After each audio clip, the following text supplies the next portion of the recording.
नमस्कार। आज के इस खास विश्लेषण में हम बात करने वाले हैं 2026 के तमिलनाडु चुनावों की।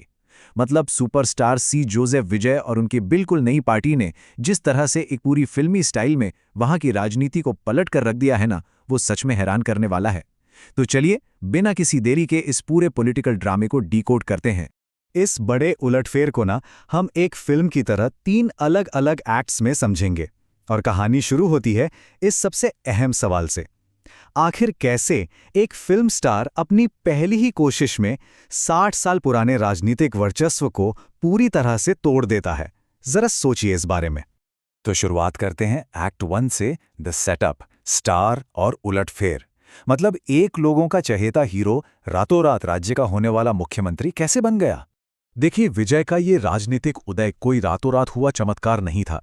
अगर हम इस एनिमेशन एरो को देखें तो उनका 30 साल का सफर बिल्कुल साफ हो जाता है। 1990 के दशक के एक आम रोमांटिक हीरो से लेकर 2000 के दशक में अन्याय से लड़ने वाले कमांडर तक का सफर, और फिर 2024 में तमिलगावा वेत्री कड़गम यानी टीवीके की लॉन्चिंग और 2026 की वो शानदार जीत। उनका ये पॉलिटिकल ग्राफ बिल्कुल उनकी फिल्मों की कहानी की तरह ही आगे बढ़ा है। दरअसल दशकों से चले आ रहे दो मुख्य पार्टियों के दबदबे से वहां की जनता सच में काफी थक चुकी थी, और विजय ने अपने उस विशाल फैन बेस का बड़ी ही स्मार्टनेस के साथ इस्तेमाल किया। उन्होंने खुद को जननायक यानी सीधे जनता के नेता के रूप में पेश किया। उन्होंने बड़े बड़े स्थापित राजनीतिक दिग्गजों के खिलाफ खुद को एक अंडरडॉग हीरो की तरह खड़ा किया, और सच कहें तो ये दांव बिल्कुल सटीक बैठा। खैर, अब कहानी में आगे बढ़ते हैं एक्ट 2 पर, द क्लाइमैक्स। 2026 चुनाव का वो बड़ा झटका, वो पल जिसने पूरे राजनीतिक सिस्टम की जड़ें ही हिलाकर रख दी। यहां सबसे ज्यादा फोकस करने वाली चीज है ये चौंका देने वाला आंकड़ा 108। जरा ध्यान दीजिए, टीवीके ने अपनी पहली ही चुनावी कोशिश में 108 सीटें जीत लीं। ये कोई छोटी मोटी जीत नहीं है, ये राजनीति में एक सुनामी की तरह था।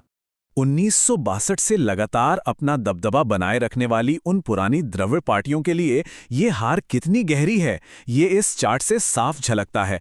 सोचिए, निवर्तमान मुख्यमंत्री एम.के. स्टैलिन तक अपनी खुद की कोलाथुर सीट से चुनाव हार गए।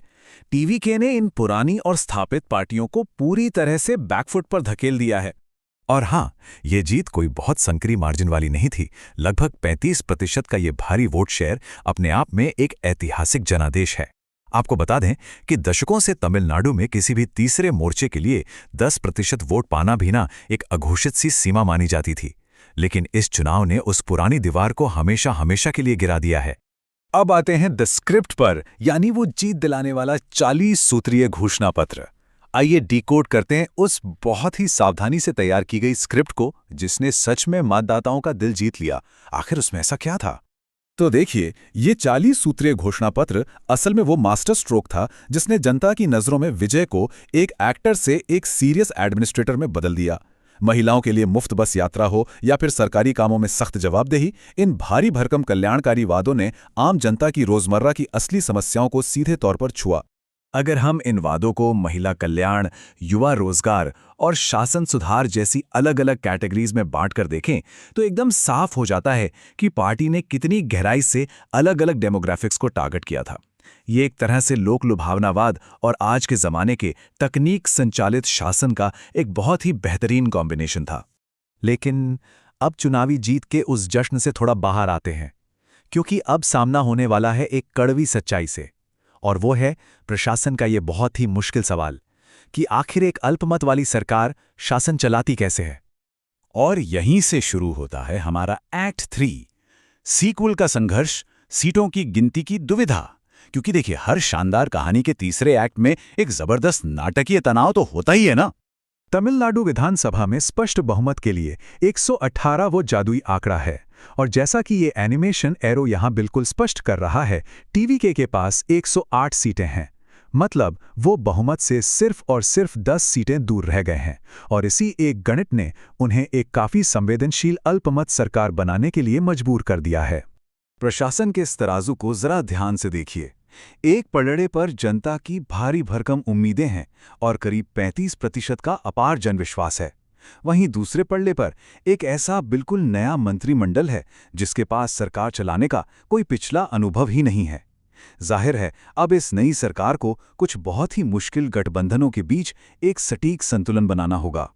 और सिर्फ सीटों का गणित ही नहीं, एक और कड़वी सच्चाई है, वादों की कीमत। नई सरकार के सामने एक बहुत बड़ी फाइनेंशियल चुनौती मुंह बाए खड़ी है। जब हम इन सभी बड़ी बड़ी कल्याणकारी योजनाओं की असल लागत निकालते हैं ना, तो सरकारी खजाने पर पड़ने वाला भारी दबाव बिल्कुल साफ दिखने लगता है।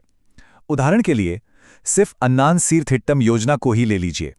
हर दुल्हन को 8 ग्राम सोना और एक रेशमी साड़ी देने के वादे का सीधा सा मतलब है प्रति दुल्हन लगभग 1 लाख रुपए से ज्यादा का खर्च। और यकीन मानिए, राज्य के लिए ये कोई मामूली आर्थिक भार नहीं है। हालांकि इतनी चुनौतियों के बावजूद राजनीतिक दिग्गजों का मानना है कि उम्मीद अभी पूरी तरह से बाकी है। उनका कहना है कि हमारे पास आईएएस अधिकारियों और अनुभवी सलाहकारों का एक बहुत ही मजबूत इकोसिस्टम पहले से मौजूद है, और यही सिस्टम इस अनुभवहीनता की खाई को पाटने के लिए नए मुख्यमंत्री का सही मार्गदर्शन करेगा। तो जैसे जैसे हम अपने इस विश्लेषण के अंत तक पहुंचते हैं, सबसे बड़ा सवाल यही बना हुआ है, क्या सिनेमा से सीधे राजनीति में आया ये जबरदस्त बदलाव अपनी वही रफ्तार बनाए रख पाएगा? जब कैमरा बंद होगा और रोजमर्रा के शासन की कड़वी सच्चाइयों से असली सामना होगा, तो क्या राजनीति का ये दूसरा भाग एक ब्लॉकबस्टर साबित होगा या फिर बॉक्स ऑफिस पर फ्लॉप हो जाएगा? खैर, इसका जवाब तो वक्त ही बताएगा। आज के इस डीप डाइव में हमारे साथ जुड़ने के लिए बहुत